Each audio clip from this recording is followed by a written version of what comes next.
I think we're live. It's terrifying. Yay, we're live. I always laugh about being live, and then when I go to edit, like the intro cut to the show is me like laughing, or it's just I need to You need like to have like sprint a it. yes. Okay, here we go. Good evening. This is Damian Carlson from the V Brown Bag. My guest tonight is Jeramiah Dooley. Uh, the V Brown Bag is a show that is by the IT community for the IT community. Your regular hosts are Chris, Shala, Roger, and myself, Damian Carlson. They were unable to make it tonight, so you just got to deal with me, I guess. If you like the content, like and subscribe. You can follow us on LinkedIn, on YouTube. I believe we're setting up a Blue Sky account like all the cool kids are doing. We are still available on the place formerly known as Twitter. The show for tonight is going to be a little bit open and free flowing. I think Jeremiah and I did kind of talk about some topics, but I guess I don't want to spoil the surprise about the topics. I can leave that up to Jeremiah. So Jeremiah, why don't you go ahead and introduce yourself, please? Sure. My name's Jeramiah Dooley, and this is not my first rodeo with the V Brown Bag, so it's pretty exciting to be back after a while. I run one of the advocacy teams at GitHub, and my team focuses primarily on enterprise developers. So people who we've got kind of the open source developer and independent developer side of the advocacy team, and then we've got we work for companies and we work on platforms that are built on and driven by GitHub from a DevOps standpoint. And so we spend lots of time talking to customers, and we spend lots of times in executive briefings. And just here recently, we got to go out to San Francisco and have a good time at GitHub Universe. So it's a good time to have a conversation about kind of the state of GitHub and where things are. And kind of I guess I've been at GitHub now maybe 8 months. It feels like it's been about 8 days, but I think it's actually been about 8 months at this point. So it's been a wonderful transition from my previous employer, and has given me some very interesting new things to do from a what is my day-to-day job standpoint that has actually been really interesting and really fulfilling. So we can probably talk a little bit about that too. But Yeah, like you yeah, said, like as much open conversation as we want to have, I'm here for it. yeah. So the kind of theme of the show here is for Jeremiah and I to chat about GitHub Universe 2024, and also kind of get some of his insight about making the jump from being an, indi- an individual contributor There you go. to a people manager, right? Like there's a lot of different roles and responsibilities. Like it's a completely different way of working, and so Yeah. we want to kind of get into that a little bit as well. I'm actually going to take this kind of title card down so it can Sure. just be the two of us. I'd So also yeah, like to point out V Brown Bag already has an account on Blue Sky. yes, we Pretty do. Yeah, pretty forward thinking of you there. yes. Thank you. I'm sure Chris did it because it wasn't me. I actually still have like the blank kind of avatar person on Blue Sky It's all because right. I We'll get snagged my 6 foot dad handle. we'll get you drawn in. We'll get you on Yeah, board. yeah. I just kind of claimed my handle and then let it ride for I don't know how long it's been. But yeah, there. I'm going to put this in the chat. There is the link to V Brown Bag on Blue Sky. Um, so yeah, there we have it. So speaking of GitHub Universe, Yeah. I guess just kind of an interesting point for me. That was the first conference I've been to in San Francisco that wasn't at the Moscone. And here is thanking whoever we need to thank for small favors. Yes. Yeah. So it was at Fort Mason, which is right next to Presidio National Park. And so it's like right, next to the wharf. Right. And so there was great sunrises in the morning. There was just really beautiful views. The weather was amazing. Um, I saw a man in a Speedo and like one of those like rubber swimming caps swimming in the water. and I was just like, holy crap, that is cold. One of the people on my team. So there's an actual swim club that is right at the end of Fisherman's Wharf, like just on the other side of the hill that you go over to get from Fisherman's Wharf to Fort Mason. There's a full swim club where they will swim kind of in the little inlet there, but then also will go out into the bay and swim. And to be clear, they're all insane. Like this is Yes. not something that I feel like normal people do. But Yes. one of the ladies on my team who is also a triathlete was like, I can't be in San Francisco and not go swimming in the bay. And I tried to explain to her, you can It's possible. just choose not to. But yeah, it's there are some definite hardcore people who are out there every morning in what has to be incredibly cold water doing things that men weren't designed to do. Yeah. I mean, Yeah. I feel like the city in the Bay was put there. Like there's a prison out there that was Yes. specifically put there because it was impossible to swim across Right. those waters, and Yes. there are People people who do it. do it every morning. Yes. Yeah. Yeah, absolutely. So speaking of the water, my wife and I took my kids to kind of a California vacation. I believe it was a year or two ago. And they really, really wanted to swim in the Pacific. And we were down in Santa Cruz. And I was telling them, like, it's really freaking cold. So I Yes. actually got a dry suit for one of my older boys, and the other two just did it old school. And you know, I only like waded out into the surf a bit. After a while, you get used to it, I guess. But yeah, Until you I can get only out, and imagine. then you're not used to it. Yes, And yes, listen, for some people, that's just what they like to do. Like I mean, I know people who've gone wandering into the Mediterranean in February, right? I mean, there's just people who are like, I must swim in this body of water. And I respect them. I think they're yes. crazy, but you do you. Yep, That's yep, absolutely. do it once and then never have to do it again. That's fine by me. Yes, yes. So just as a quick reminder, if anybody is out there live and they've got questions, you can ask on the platform that you're watching us on. I'm keeping an eye on the place formerly known as Twitter, and I'm the person posting his V Brown Bag here in the chat. So just feel free to throw a question at us. So Jeremiah, how is your GitHub universe? Unbelievably busy. So this was my first GitHub Universe as an employee, and just logistically, like not even from an here, I'm an employee and here's what we did kind of standpoint, because it's the V Brown Bag and we're not going to do that. It was incredibly logistically impressive. We did in 2 days, we did 142 customer briefings. Wow. And like that's a stunning amount of all the things happening at the same time in different rooms.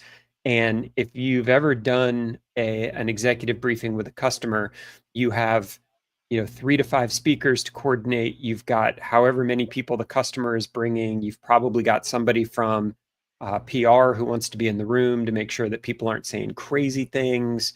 Right. And then you've got to do that 142 times in 2 days at a conference. Yes. So it was an impressive feat by my team and all of the rest of the teams who were participating in those, especially when you consider, in addition to that, we also did press briefings. We also did analyst briefings, which were, for whatever reason, the analysts who covered GitHub are just super fun. Like I really enjoyed the analyst briefings more so than some of the other ones that I've done. So for me, it was good to see everybody in real life. But it was an extraordinarily busy couple days, and most of us got there the Wednesday of the week before because we've got demos to build and we've got badges. The programmable badges were absolutely one of the coolest things. Yeah, I actually have one here. Yeah. So So let me tell you about these real quick. So we've yeah. done these for the last couple of years here, and these are run by the advocacy team. And these are little computers on a badge. They've got a screen on the front of them. On the back of them, they've got a power connection for a battery. They've got a USB-C plug so that you can plug it into your computer. And what we did at the conference was we set up a Hack Your Badge station, and people could go over, and we had people coming up with building their own little versions of Pac-Man to play on it. We had all sorts of people customizing it and putting pictures and stuff on it. We gave away battery packs, and I think the battery packs were done within 2 hours of the first day, and we brought like 400 of them or something absurd.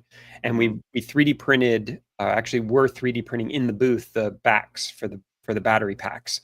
So that was one of those ones where we've done it for 2 years now, and it's kind of started to take off to the point where I'm pretty confident we're going to do it at every universe. But being able to take home a little computer that you can turn into your badge and then go do whatever you want to with is pretty cool. We gave a whole bunch of them. One of the charities that we were talking with was a bunch of school kids who are building some amazingly cool stuff, and I think we took 100 of them that were left over and sent them out just so kids could hack around on them and figure out what they could do with them. And they've got an external display that you can build into them. Like they're actually really, really fun. And that was probably one of the more freewheeling parts of the conference, with people coming up with crazy ideas. And there is a repo out there under the GitHub Universe org that is just all of the code that people came up with to be able to hack those badges, and then pushed it up into the repo. So pretty fun, kind of nerdy. Not something that you see at every conference that you go to, and ends up being something that everybody open sources it, everybody pushes their code up, everybody builds on what the person before them has done. So it was kind of both in deed and in spirit pretty well aligned with what GitHub was trying to do at the conference. Yeah, I loved it. So I don't know if y'all could actually see this or if my camera was focusing or not. I've got my screen up here in my prompter, and I don't have a very big screen to look at. But this is an e-ink screen, right? So when you don't have a battery on it, when when there's no power, the screen stays the same way. And so I actually changed mine. I went to GitHub Universe 2024. I was there on behalf of Jeremiah. Thank you. And I went there to look for a job because I'm in the market for a job. And you were there on behalf of influencers everywhere because you're awesome. I just started the process for you. Thank you very much. I appreciate it. I actually met a lot of really fantastic people that I'm excited to say are beginning to get scheduled on the V Brown Bag. So we're going to have a lot more folks from the developer advocacy teams at GitHub to come on and talk about GitHub Actions or Home Assistant, whatever their favorite nerd hobby is or their day job thing. So yes. So I actually changed my badge to say level up your team. I had made it say like will work for money. But I think I had asked Claude. Really great. Which was really great. Yes. I had asked Claude the AI, like, is that too weird? And Claude said it was a bit too cheeky. And I was like, all right, that's fair. That's fine. But yeah, I really, really liked it. Once you hook it up to USB-C, you can use VS Code or Thonny and just write MicroPython, push it to the device, and you're off and running. It is super cool. I've never had a Raspberry Pi on like a metal circuit board as a conference swag thing before. It's my favorite conference thing ever. Yeah. And the fun, like the nerd part behind the scenes was, so every one of those has to be programmed. So if you flip over to your actual badge, there's a QR code on it.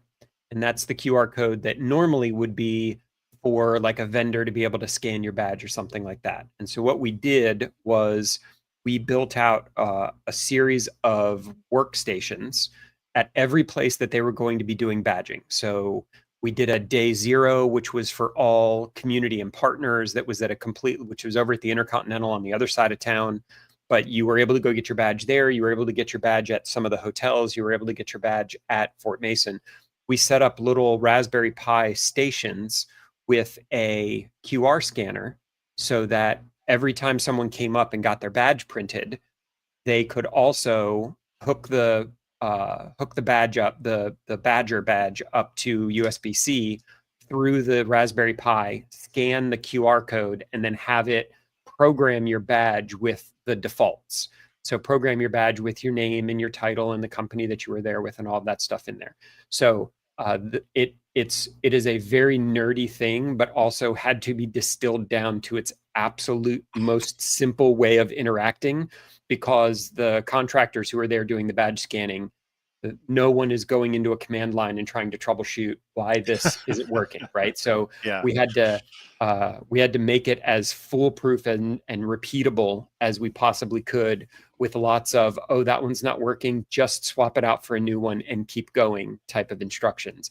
But no impact to the lines, no impact to how quickly people got registered. It ended up working out really well, and everybody slept extremely well that weekend after we all left San Francisco. Yeah, it was a very cool experience for me. You know, you and I have known each other for maybe 15 years now, Jeremiah. I think Yeah. we've been close gaming buddies for the past 10 years. Um, and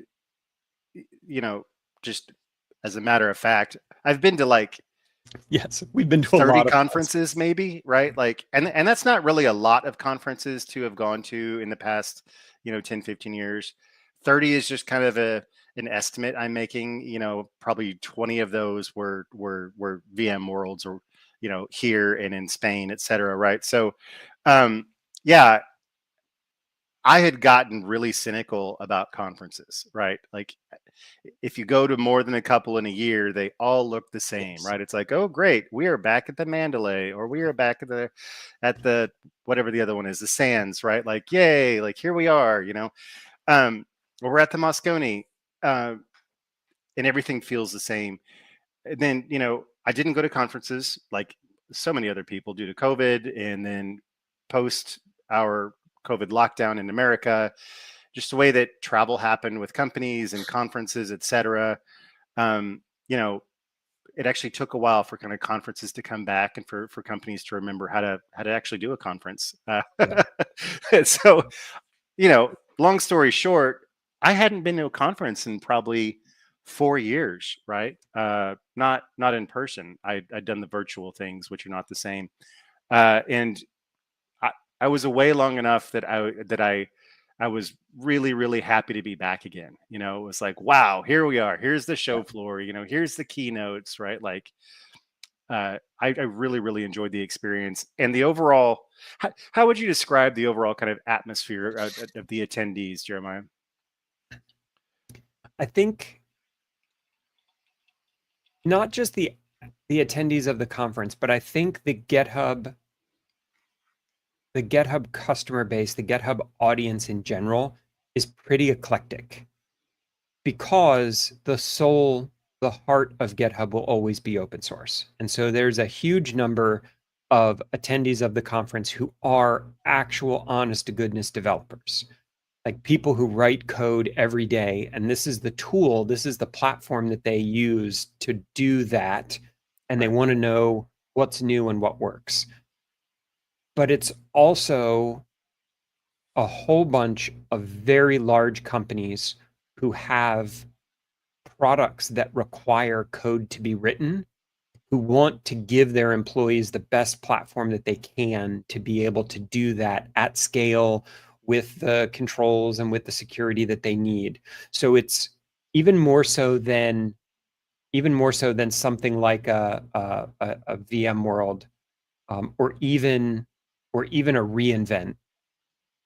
I would say that this has the most interesting people standing side by side. I mean, it is literally the hardest of hardcore open source developers standing next to the CTO of a Fortune 50 company, both of them like watching the same demo and saying, holy shit, at the same time, right? Like, Yeah. it was and it's a balancing act, and it's something that we spend a lot of time working on, making sure that like both of those audiences are welcome, both of those audiences are important, both of those audiences are very valid and appreciated in the context of developing things and getting stuff done. And so making sure that there's something there that captures everyone's imagination and that makes them want to go find somebody who has a GitHub hoodie on and say, hey, I need you to tell me more about this because I'm not exactly sure what I just saw, but it might be the coolest thing I've ever seen. Like it was really important for us to be able to do that. And so it was actually one of the first, might be the first GitHub Universe where there was actually a section of the keynote that was talking specifically to enterprise developers, right? Not instead of talking to open source developers, but in addition to talking to open source developers. And I think that gave it a very cool vibe. Like there were bunches of people who were really excited to be included, and there were a bunch of people who were really excited to not be excluded. Right. And having everybody in the same place at the same time, the venue played into it a lot. One of the few places where there was always somewhere quiet to go talk. There was, the outdoor portions of it were very included and made for a really wonderful kind of in-person experience. So I think for me, it was exciting as an employee and in any number of ways, but also like you, as someone who's done way too many conferences, way too many conferences, and who we tried really hard to make conferences during pandemic not suck, and I don't think we made a whole lot of headway. No, it still did, but I don't know if it's possible to make it not suck, right? It It's, was. Oh, I firmly believe we had an opportunity to do something amazing. And the same people who did conferences in person, who don't understand the magic of what they're doing, tried to do it virtually and ruined everything. Yeah. Like we had an opportunity to do it a different way, and inertia kept us where we were. And so it just sucked for 4 years. And so this was one of reInvent last year, at the end of last year, was not terrible. But this was the first conference that I've been back to since the very beginning of 2020 that actually felt like a fun, like I just enjoyed walking around talking to people. I just enjoyed jumping in and watching demos. Like it wasn't even the GitHub portion of it as much as it was an extraordinarily well conceived and run conference. Mm-hmm. Finally, in a venue that didn't suck. Yes. Yeah. I would absolutely agree. What were some of the announcements that really kind of caught your interest? And I know that might be a loaded question because you probably knew a few of them before you went into it. So yeah, we knew a couple of them. I mean, I always look at it from, I talk to GitHub customers all day long and hear what it is that they enjoy and what it is that they wish we would do better. And so one of the big things that we hear a lot of that people wish we would do better is to give them, listen, if we're going to AI wallpaper the entire planet, which it feels like is the vibe at this point, at least give people the choice to be able to pick the model that they want to use to be able to do that. And for a while, Copilot was ChatGPT and ChatGPT only. And so I think the biggest one that I had people coming up to me and saying thank you about was the fact that GitHub Copilot is now multi-model, and you can use Claude, you can use Google, you can use ChatGPT. Like there's actually just a drop down in the bottom right that says which of these models do you want to use, and then that's the LLM that's going to get used for any of the interactions that you would do there. So if you're doing something that's more coding specific and you want to use Gemini, because like Gemini has gotten a reputation as something that understands code and coding topics really well, you can do that. If you have something where you're trying to do more natural language querying, you can pick whichever of the Anthropic or OpenAIs makes the most sense for you. If you're developing something that you're going to deploy later and you don't want to have to deploy an entire LLM and you want to use the ChatGPT o1 mini or something that would be a little bit more appropriate for deploying as part of an app. Like we wanted to be able to give people the choice to be able to do that without having to do all sorts of backflips and, overlay things and, rely on an external tool like VS Code to be able to bring some of that other stuff in there. So being able to do that right directly through the GitHub interface was probably the biggest one. It was the one that we kept under the tightest, tent before everything came out. The one, I think the one that probably got me the most excited. So for everybody who's watching, my background, I am not a developer. I have gotten to be competent, particularly at looking at code and figuring out what it's doing and kind of working backwards from the code that is in front of me. But I would never stand up and say, like, I'm a developer, no matter how many bash scripts or PowerShell scripts I've written. Like I'm never going to stand up and say that.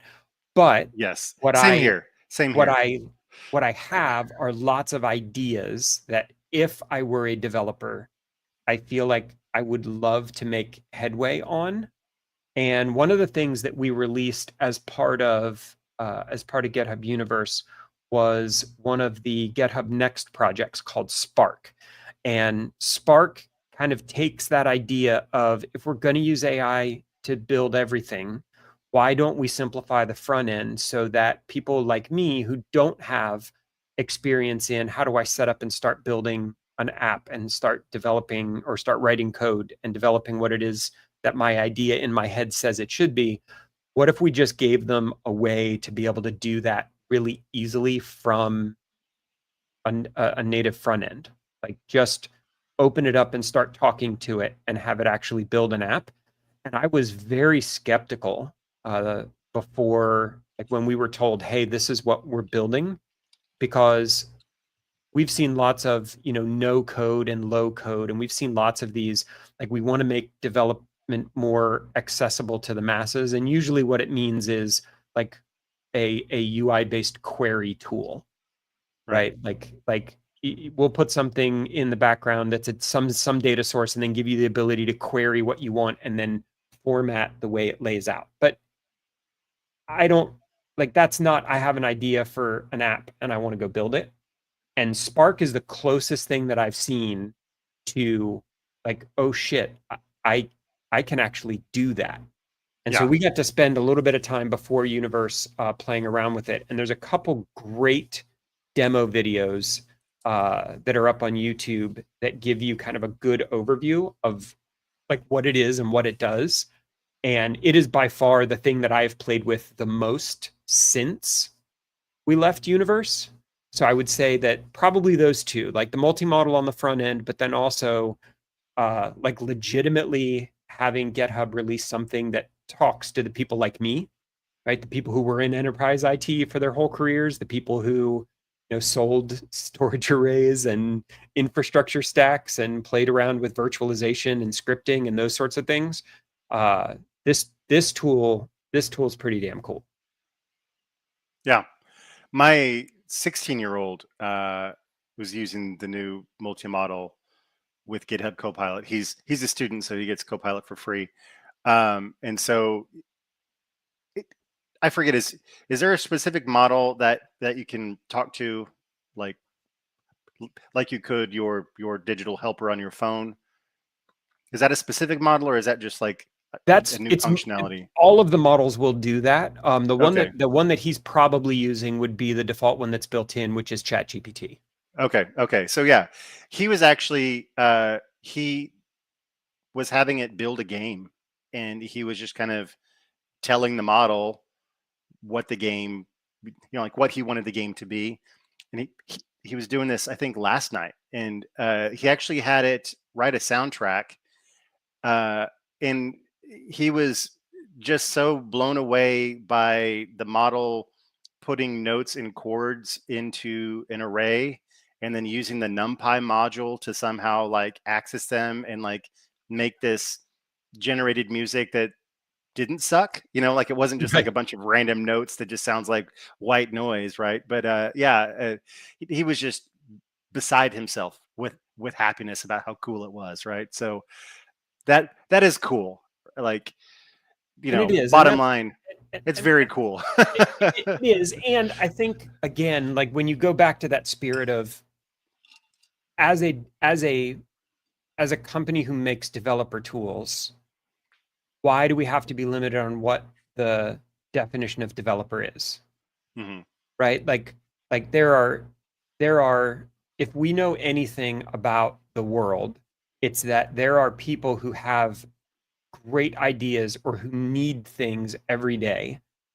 And the vast, vast majority of them are never going to be able to sit down at a computer and build out the code and then deploy the code to be able to see that vision come to life.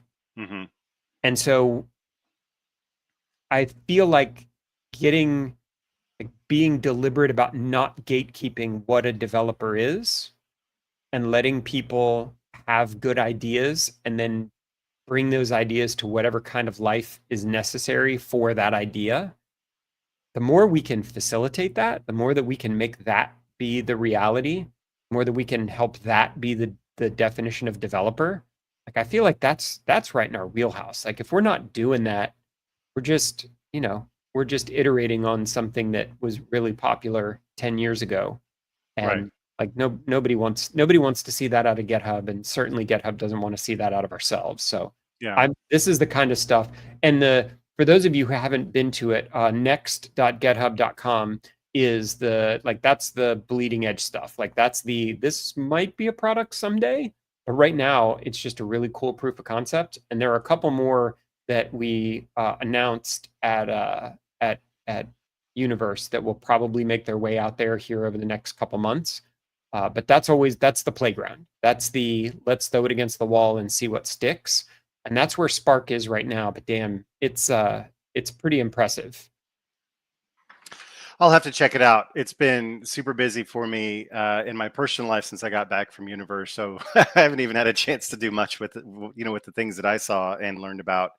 There was a keynote on day 2 that I really wanted to catch that had the founders of Home Assistant, Yeah. which is actually had the opportunity to talk to one of the founders in the booth the day before, and just their vision is so amazing, right? Like open source for everyone, like it's accessible, like here's the STL, go print your own thing, here's the go print your own PCB, right? It's just it's so cool, and seeing them on stage um in a keynote, I thought like just really kind of set an entirely different kind of tone for me, that wasn't just enterprise yada yada yada, like some of Yeah. the other enterprise conferences you and I have both been to and even Well, spoken at. and that's the cool part. Like Home Assistant is a really good example, right? Like Home Assistant is open source to its core, right? Yep. Home Assistant is, I would go so far as to say belligerently open source Yeah. by design. Like that is how Yeah. they want that to run. Um, oh, Home Assistant is also one of the largest GitHub customers on the planet. Like the sheer number of commits, the sheer number of PRs, the sheer number of lines of code that are committed into that repo is mind-boggling. And Yeah. that was part of the presentation that they gave on stage. So like at some point, we enforce the definition of what is a developer. We also kind of enforce the definition of what is an enterprise.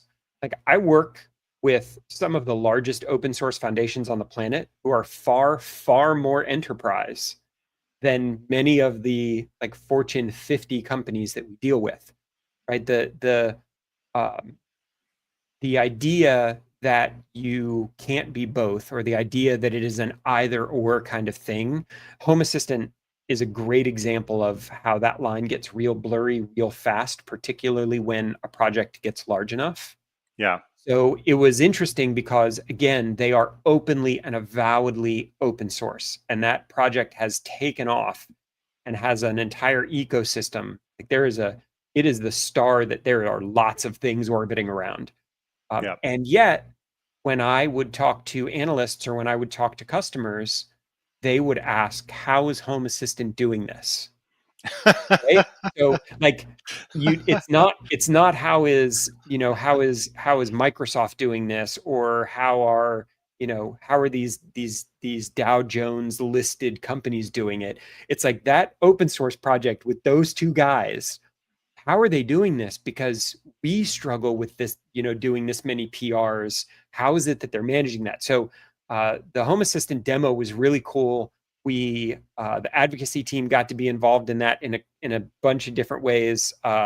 Jessica Dean, who works on my team, actually built that whole demo as we went through and kind of built out the dashboard and pulled up all of the repo stats for the Home Assistant project. The demo was super cool, but that's like, in my mind, that's the perfect mix of all of the different types of GitHub customers, right? Individual developers who just want their obscure, I bought it off of Temu webcam to work with their Home Assistant setup, to the people who work at Home Assistant who are trying to build a platform that can support and scale to everybody. And then like the fellas who run that, like, who are very vested in making sure that it's available and that there's uptime, and that that people aren't able to come in and do bad things, and that the code that does get committed is of high quality and safe and has known sets of dependencies and those sorts of things. So it was a really cool demo on stage, but also I think it's a really cool kind of glimpse into the complexity that is that GitHub user base. Yeah. Because it is certainly not any of those individually. It is all of them put together, and that was a good example of it. Yep. So speaking of Jessica Dean, I hope to have her on the show early January of 2025. I gave her choice of Home Assistant, which she is. To say that she is a fan of Home Assistant is like, yes, it's like saying that water is wet. Like, yes. If Home Assistant offered her a board seat, she would quit me in a heartbeat. So yes, yeah. So it's like GitHub Actions or Home Assistant. Take your pick, Jessica. So I actually hope for the Home Assistant. I stood it up here in my own office. It runs my key lights and my LED lights. I have it connected to my Apple Home. I can use Siri to turn my lights on and off. And every time I do it, it makes me happy. And that's like every single day. So after I moved to kind of the manager side of the house, and we can talk about that here in a little bit. Yeah. I did a radical simplification of my life at home. I was one of those people who had racks full of home lab gear. I was one of those people who I had a data center that I used to work for and had a rack of gear in there and was replicating everything back and forth, and had my own Active Directory and was running my own DNS servers. And I remember the spreadsheet of your home architecture that was also in a colo. Yes. Yes. You actually visited that colo. Like I did indeed. Yes. Lifetime we installed stuff in that colo. Yes. So I radically simplified, and my deal was, if it's not an off-the-shelf appliance, it's too complicated for my house. So it was move to a firewall appliance. It was moved to off-the-shelf. Like, I can't do Ubiquity anymore. Like, there's too many things to have to troubleshoot. Give me something off the shelf. And for the Home Assistant, for the home automation stuff, it's 100% Google, and it works. And if the power goes off at the house, the power comes back on, everything boots itself up. I don't have to touch anything. It's glorious. And at least 5 times a week, Jessica will ask me, can I please come convert your entire house to Home Assistant? She wants everything running off of the Synology in a container using Home Assistant. And every time we sit down, and I will invoke the Google overlords to turn on lights or whatever, she's like, I could really come fix that for you. So, and I promise you that she would write code that would be completely automated from a DevOps perspective using GitHub Actions. So you've essentially made her pick which of her children is prettier by giving her those 2 choices. So they can both be. Either both way, the babies can be pretty. Yes. Right. Either way, yeah, she's pretty amazing. And either of those topics, you're gonna have to make her stop talking about it at some point. Yes, I'm really excited to have Jessica on. I hope that she survives Ignite and the holidays and Yep. That's where arrives we're at the V headed Brown next. Bag in one piece. Yes. Yeah. So we've been talking about Universe for a whole minute. Let's see if we can kind of transition a little bit to the other kind of topic that we had here, which was your journey from going from an individual contributor to a people manager. Um, what are your initial thoughts on that? It was terrifying. Um, Didn't you make that transition during COVID? a little Or bit am I before it. So, well, okay? Okay. yeah, I mean, that's I made the deliberate decision during COVID. So, my entire career, I was the I was the young guy in the room, right? Like I was the ahead of the curve. I will work 18-hour days. I was the I'll have the pager the whole time. I was the I'll fly wherever you need me to in the world. Like I was the kind of poster child for overachieving individual contributors. Um, and like that shit gets tiring. Yep. That's Yep. a young man's game. That's I did the startups, had good startup exits, had bad startup exits. The last startup that I was at got bought by NetApp, Yep. and after I transitioned over to NetApp, because I had 2 more years to go to vest out the rest of my equity in SolidFire, which I was in no universe going to leave behind me. They offered me the role of running an like a named accounts team. So basically representing all of their next generation technology to the 30 largest companies in the world. And I had two of the former SolidFire folks who came with me, and it was what I call like lead from the front. It was the guy who holds the flag and runs down the field and tells everybody follow me, just keep up with me. So Hmm. it wasn't like full people management, but it was the first time that I had to start being aware of and taking care of the people that reported to me. And I liked it a lot. It was extraordinarily hard, and I liked it. And so when I looked for what role I was going to take um, after I NetApp. left NetApp, it had to be something where there was an opportunity for me to learn more and then move into a people management role. So I went to Microsoft and joined the advocacy team at Microsoft and spent the first year just learning, because this was the first developer focused role that I had. So I was going from I mean, SolidFire was reasonably developer focused in that it was a programmatic product. I mean, it was an API driven product, Hmm. but not to the level of a cloud provider, right? Not to the Right. level of we have customers who use Azure every day kind of level. So I Hmm. spent the first year just being an individual contributor and learning as much as I could. And then I was given the opportunity to run a team of people who focus specifically on the Azure VMware product. So it was a little bit of one foot in both worlds, because I spent, you know, 10 years in the VMware side of things and had spent a year deep dipping into the Azure side of things. And so um, got to run that. And that was the first time where I deliberately took a step back and said, this is not about me.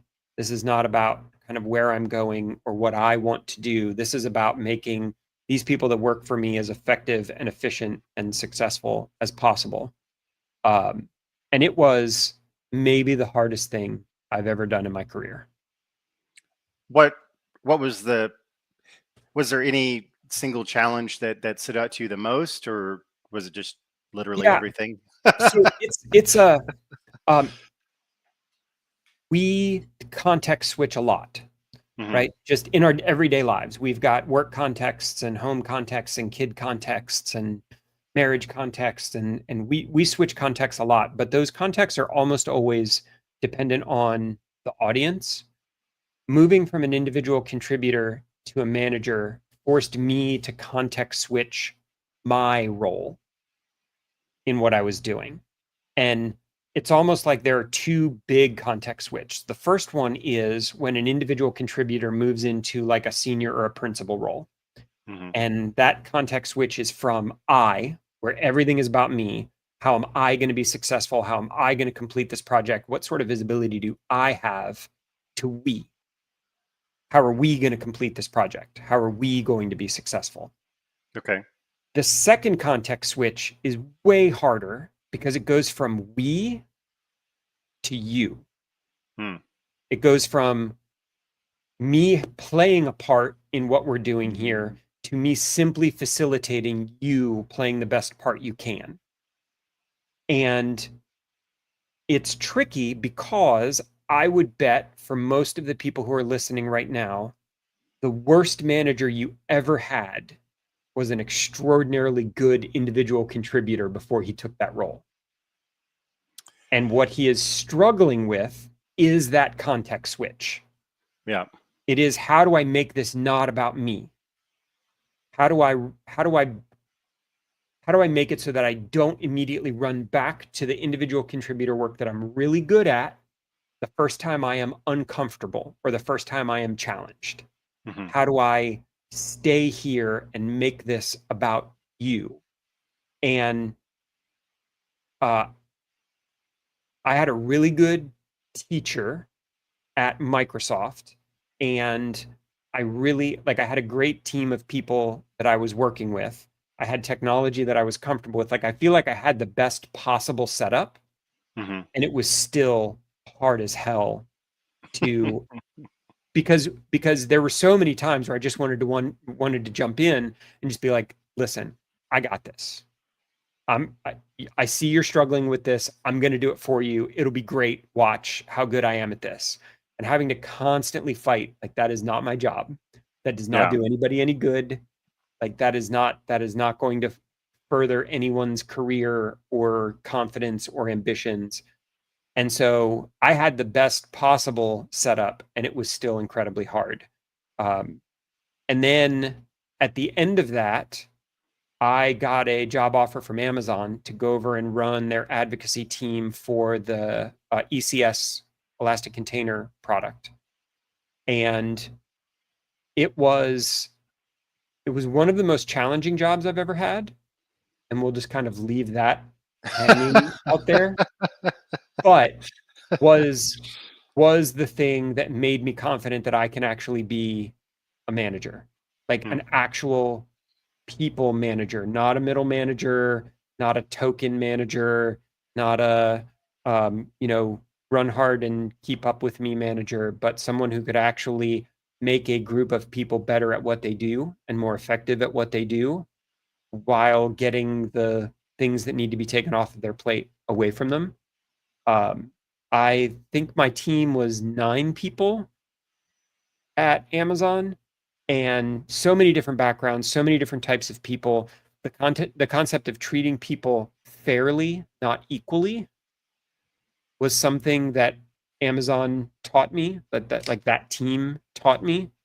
And so it was a challenge in many ways from a culture standpoint, but I got to manage an amazing team, and I got to Yeah. learn how to manage teams much more effectively than I ever had before in my career, to the point now where I would say I am more valuable. I think I am more valuable in making groups of people better by managing them than I would be by joining them. Like, there's only so Interesting. much impact I can have when my work product is the thing that I'm giving to a company. If I get the opportunity to help make everybody's work product better, if I get the opportunity to make everybody feel more safe and part of the team, like, the aggregate impact that has on the company is significantly more. And Yeah. that's cool. Like, Yeah. it's a different type of hard, but I feel like at this point, the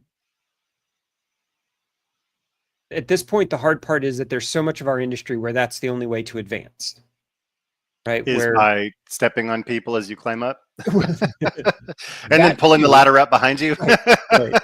Right. As This Is America plays in my head.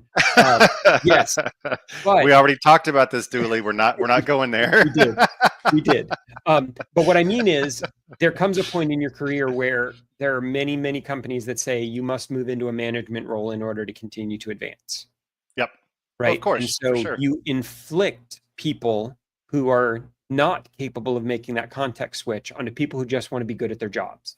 Hmm. And I think that there's, at least in my experience, there's so much of the conflict that people have, right? Like that whole idea of people quit managers, not companies. There's so much of the conflict that I've seen that is not because someone was a bad manager, but it was just because they weren't put in a situation to be successful while trying to learn that context switch from we to you. Hmm. And some people never can. I mean, some of the people that I respect the most are people who were put into a management role and who worked their asses off at it, and who came to the perspective that said, this is not what fulfills me. Like, Hmm. I'm more than happy to go back to an individual contributor role because I know how hard that is, and I know that that's not the thing that brings me joy. But Microsoft and GitHub, I respect a lot because the IC track and the manager track are not in serial; they are in parallel. So you can at Microsoft, you can be an individual contributor all the way up to, distinguished engineer level and never have to manage a single person. And Interesting. by contrast, you can come in as a manager and you can manage all the way up to managing groups of distinguished engineers.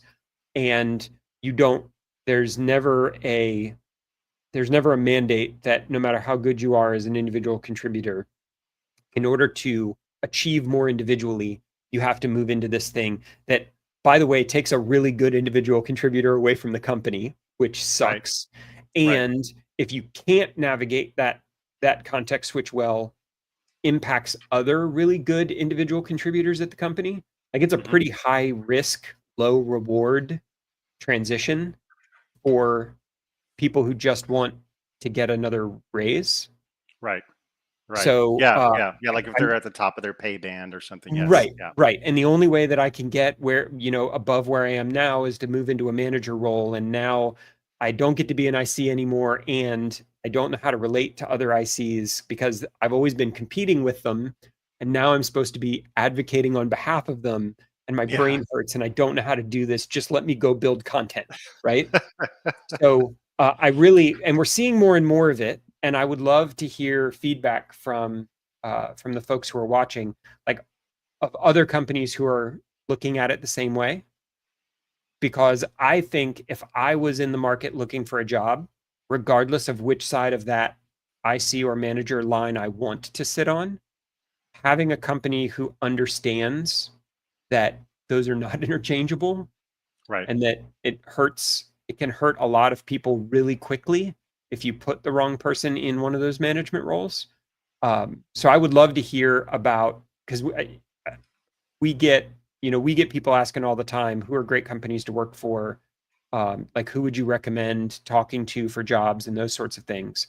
And companies who understand the power of a good manager and the power of an IC to continue to be an IC are pretty high on that list for me. Yeah. Yeah. I would agree. Is there I've actually got a couple questions here, and I'm trying to think of the the best one. I guess it, if you're thinking about someone who who might have gone from IC to manager, right? Like how do you manage the relationship change with uh, folks that were formerly your peers at that IC level that now you may even manage them, right? Like what are kind of the strategies or the approach that you take? I wouldn't. I mean, I recognize that there are people who don't get that option. Yeah. Um, but I feel like again, that is an incredibly hard context switch to make in general. Yeah. I can imagine that being elevated out of a team to then turn around and manage that team, a large amount of it is going to be just your relationship with people. right? Like if you're not an asshole, if you have participated as part of a team and that team respects you and respects one another, then hopefully saying we're going to take somebody who knows what's going on here and have them be your manager isn't met with resistance. It's met with joy. But like that's on you. That's on Yeah. how you build those relationships. That's on how you have participated as part of that team. I will say it so I'm an Army brat and I moved around my whole life. And I think I went to like 7 different schools in 3 different countries or something crazy. And everybody's always like, oh my God, how could you deal with moving around so much? It was wonderful. It was wonderful to learn from what you did and then Yeah. kind of reinvent or start over when you got to where you were going. And so if someone asked my opinion, what I would say is get the first one under your belt, like I did with that transition from SolidFire to NetApp, with people I knew, with people I respected, and with a role where I could it was kind of a player coach. Right. I could learn some of the basics and blocking and tackling and how do I relate to people and what are the politics of managing up, which become much more important instead of just managing down. Like I got to do that in a safe place because NetApp didn't care if we lived or died, and I knew everybody who was on my team, so it wasn't a real high pressure environment.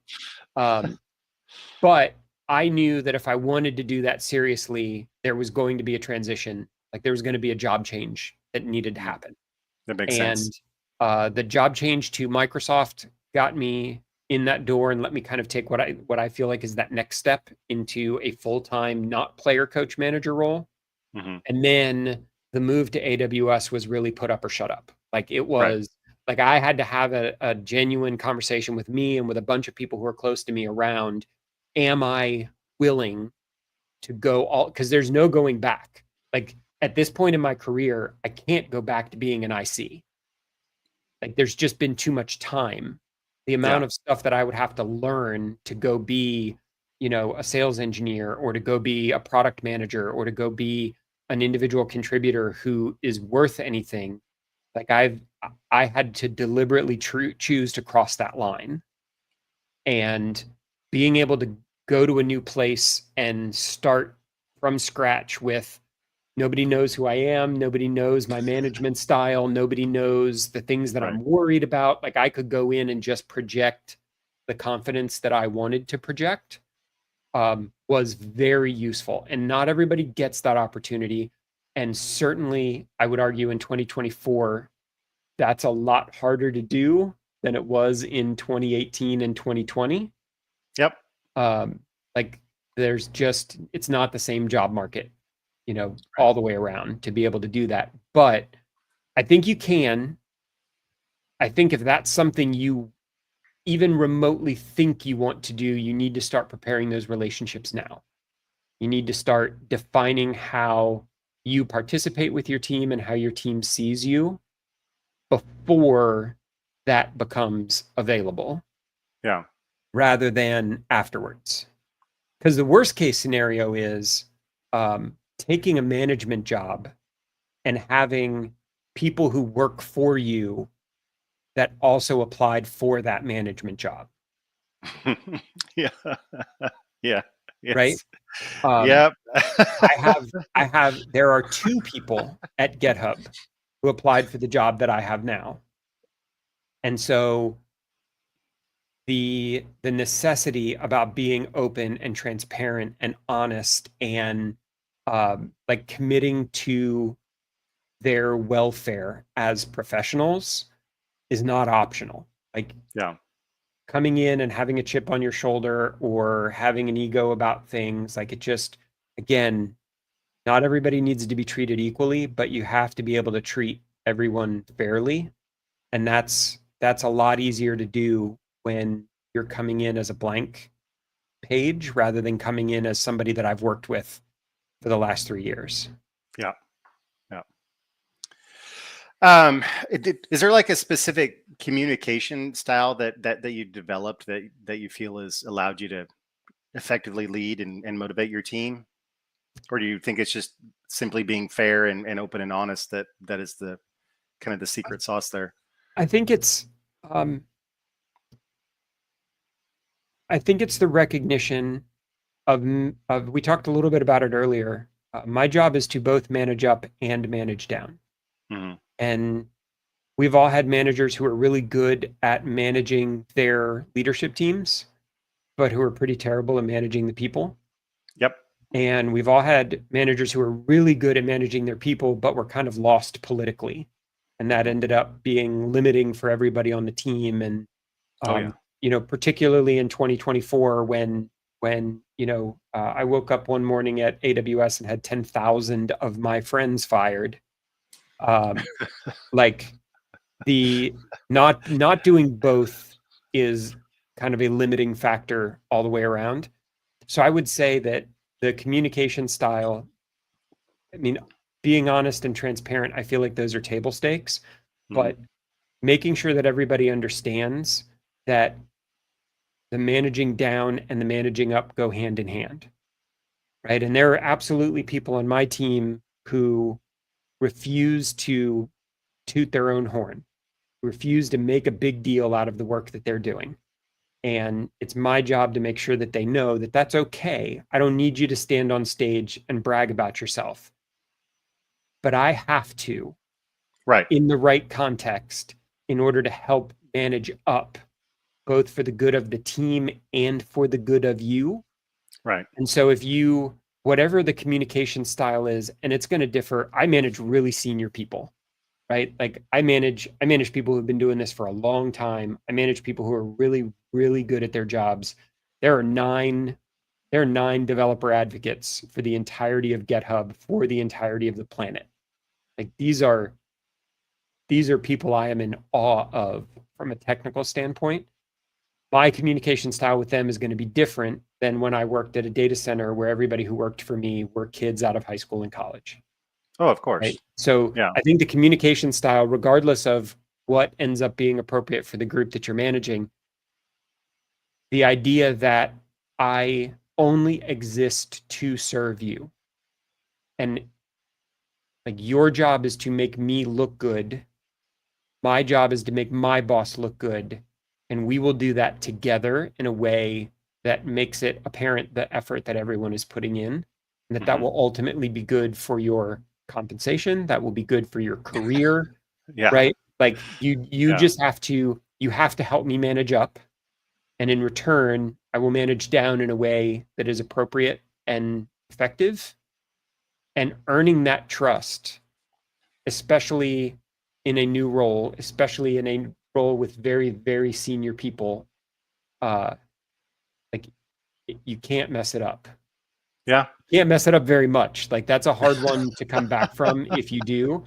Yeah. And it helps. Like the manager who helped me the most at Microsoft was Ashley Willis, and my manager at GitHub is Ashley Willis, and that is not an accident, right? Like you find the people who bring out the best in you as an employee, and that helps you do your best for the people that report up to you.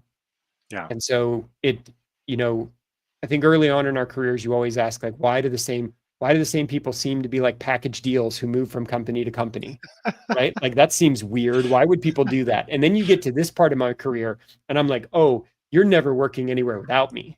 Yes. Like, Yeah. you know what I mean? Like yes. This is, this works, and it is effective, and we bring out the best in each other, and we know how to support and communicate with one another. And we'll do that. We'll do that for GitHub. We'll do that for Amazon. We'll do that for whoever it is that we're with. But the communication style, the understanding the role, the being transparent about it, the earning trust by doing it and not just saying it, like those are all, I think that's all part of the gig. But again, you have to commit to it. You can't do it and fly around the world and want to be on stage all the time. Like it just doesn't, you can't compete with the people that you are trying to protect and encourage and nurture. Like you just maybe you can. I'll take that back. Maybe you can. I Maybe it's can't. possible. Maybe Yes. it's possible. Maybe there's somebody out there who has figured it out. Um, it's funny. I tell the story at GitHub. Like I recognize I'm done in my career. This is as far as I want to go. The only step up for me would be a VP, and I like people more than I like tech. And I don't know that I'm willing to make that next context switch that says it's not about you, it's about the company. Right. Right. And so this is as far as I want to go. These are the people that I want to manage. This is the technology that I want to go out and share cool shit with the world about. And it is amazing how much pressure that takes off of the grind of when's my next promotion, when's my like I'm good. I'm good. I got exactly where I wanted to be, right? Like I'm a simple person who likes simple trains, and I'm good where I've gotten to, but it definitely helps. Like it definitely helps because the people who work for me know I'm not trying to step over anybody. Yeah. Like Yep. I told them on the day I showed up, in a perfect world, this is the last job I ever want to have. Mhm. And that helps with that show them and not just tell them mentality. But again, like that feels like something that is very unique to me in my situation. But it is certainly made for a pretty wonderful first 8 months at GitHub with the teams that I get to manage. That's Like awesome. it's been a crazy time, just in general, the whole world. But uh, the team that I get to manage and the job I get to do at GitHub is kind of it is the thing I have been looking for. And so I'll be here till Martin throws me out. Martin is Ashley Martin Woodward Willis's is boss. Ashley's boss, right? Yes. He's the VP who runs all of education and office of the open source program office and all of the advocacy teams. Yeah, he's my boss's boss, and Right. I'll stay as long as he lets me. This is pretty great. That's awesome. Thank you very much, Jeremiah. This has been a really good discussion. We're a little bit over time here. Thanks to everyone who has hung out this long and Yeah. has found this conversation valuable. Where can folks reach you, Jeremiah, if they want to reach out? I have discovered here in the year of our Lord 2024 that I am a social media monogamist, and I can't do the threads and LinkedIn and Twitter. I'm obviously on LinkedIn, but Blue Sky is pretty much the only place that you're going to find me at this point. So if you've jumped over to Blue Sky and want to hit me up, want to talk about any of this, want to talk about GitHub, we can talk about the train that I stole from Oh, yes. Azure Marketing at GitHub Universe simply because I needed it. Yeah, we can talk about whatever you want, but LinkedIn or Blue Sky is probably going to be the best place to find me. Awesome. Awesome. Well, thank you very much. Uh, Thank you, Jeremiah. It's That's been a right. pleasure. I always As enjoy always. talking to you because I literally talk to you every single day. So, Yes. but And it's we good to still see keep your doing it. face. Right. It's good to see your face. All Awesome. right, man. Thank you very much. And thank you, everyone. I hope you all have a great rest of this week. And we are planning to be back next Wednesday with more of the V Brown Bag. Thank you.